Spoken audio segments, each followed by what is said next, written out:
ప్రకృతి వ్యవసాయంలో 18 ఏళ్ల అనుభవం. సేంద్రియ పద్ధతిలో పండించిన ఆర్గానిక్ బియ్యం, మచిలీపట్నం సన్న బియ్యం, 1 సంవత్సరం పాత బియ్యం, 25 కేజీల బస్తా కేవలం 1750 రూపాయలు మాత్రమే. మరిన్ని వివరాలకు సంప్రదించండి 7908679140.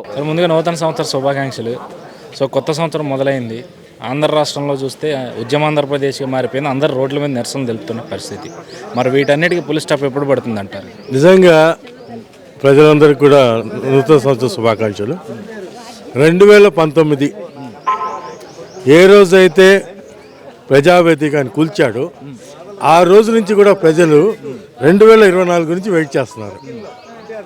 ఎప్పుడు 2024 వస్తుందా, ఈ సైకో శాటిస్ పాలనని అంతమొందించాలనే ఒక తాపత్రంతో వాళ్ళ ఆంధ్ర రాష్ట్రం మొత్తం కూడా 2024 నూతన సంవత్సరాన్ని ఒక ఉత్సాహమైన వాతావరణం చేసుకుంటున్నారు.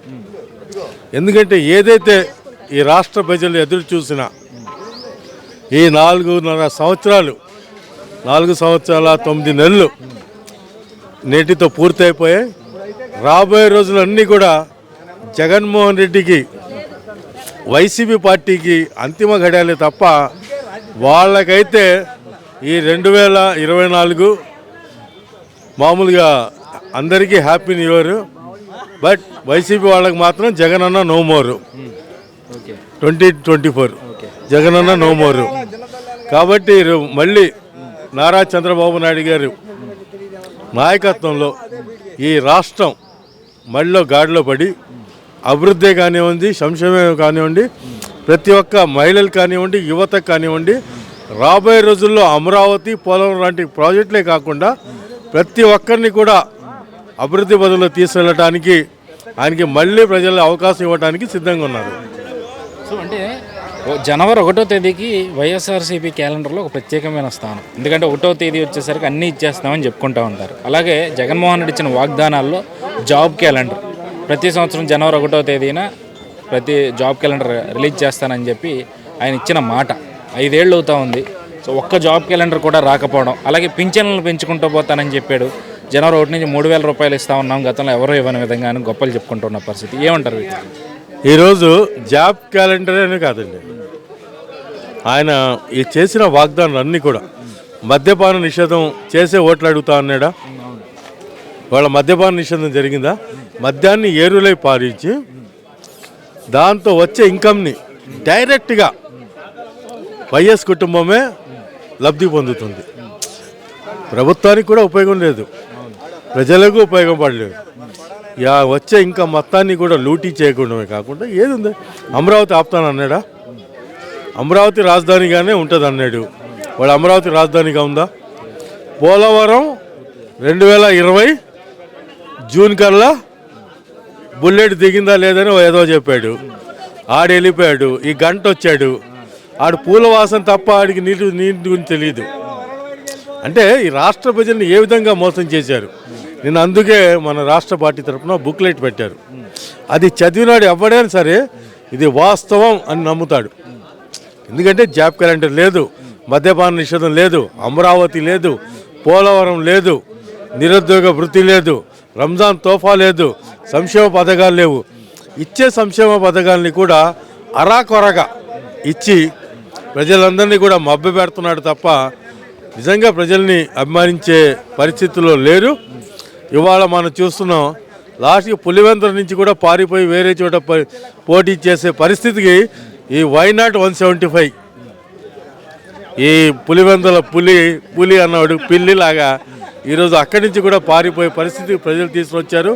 వీళ్ళు ఏం చేసినా, తల కింద తపస్సులు చేసినా, పోర్దండాలు పెట్టినా, ఎన్ని వాగ్దానాలు చేసినా 2019లో నమ్మినట్టు ఈరోజు నమ్మటానికి ప్రజలు సిద్ధంగా లేరు. చంద్రబాబు నాయుడు, పవన్ కళ్యాణ్ గారి కలయిక రాబోయే రోజుల్లో ఈ రాష్ట్ర దిశ మార్చడానికి ప్రజలందరూ కూడా సిద్ధంగా ఉన్నారు. వైనాట్ 175 అనే నినాదంతో ముందుకెళ్తూ మరోపక్క పార్టీలో పెరుగుతున్న వ్యతిరేకత, ఈరోజు ఆ పార్టీ నుంచి బయటకు వచ్చిన వాళ్ళు తిరిగి జగన్మోహన్ రెడ్డి మీద ఏ స్థాయిలో విమర్శలు చేస్తూ ఉన్నారో చూస్తూ ఉన్నారు. ప్రధానంగా ఎమ్మెల్యే ఆర్కే ఆయన బయటకు వచ్చి ముఖ్యమంత్రి అయితే ఎవరికి ఎక్కువ, ఆయన మీద కూడా కేసులు పెడతాను, నేను రాజశేఖర రెడ్డి అభిమాని అని చెప్పి ఆయన చెప్పిన తీరు నిజంగా ఈ రాష్ట్ర ప్రజల్ని ఎలా మోసం చేస్తున్నాడో ఆర్కే అనే వ్యక్తి నిన్న చెప్పాడు. 1250 కోట్లు ఇస్తానని చెప్పి దశల వారీగా దాన్ని తగ్గించి 120 కోట్లు కూడా ఇచ్చి పనిచేసిన వాళ్ళకి డబ్బులు ఇవ్వలేదంటే ఈ రాష్ట్రం ఎంత మోసపూరిత పరిపాలన అంటే ఆయన ప్రజలనే కాదు ఆయన్ని నమ్ముకున్న వాళ్ళని కూడా ఆయన మోసం చేశాడు. ఇవాళ ఆర్కేని కాదు, నిన్న మన పాదసారథి చెప్పాడు, నిన్న మనం చూసాం జూబుడి ప్రభాకర్ చేయెత్తమంటే అందరు కాలెత్తే పరిస్థితి కానీ చేయెత్తే పరిస్థితి లేదు.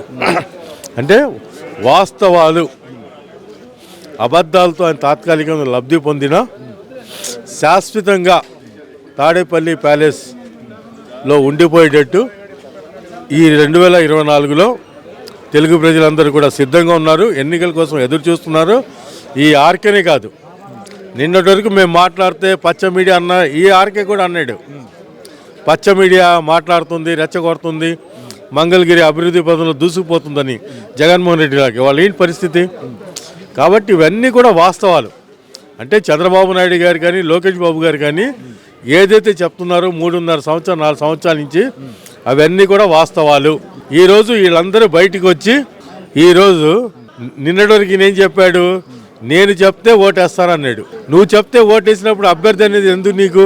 విడుదల రజని చిలుకపేట నుంచి గుంటూరు మార్చే అవసరం ఏముంది? ఓటేసి జగన్ చూసే కదా. నువ్వు అంతా సంశయం, నువ్వు అన్ని విధాలుగా పీకి పందిరేసావు కదా రాష్ట్రానికి. నీ మీద నమ్మకం ఉంది కదా, ప్రజలు ఓటేయడానికి సిద్ధంగా ఉన్నారు. అభ్యర్థులను ఎందుకు మారుస్తావు? మార్చినేంటి అంటే ఒక ఊరి పిల్లి రెండో ఊరిలో పులి అయిపోద్దా? అంటే సిగ్గులేని వ్యవహారాలు.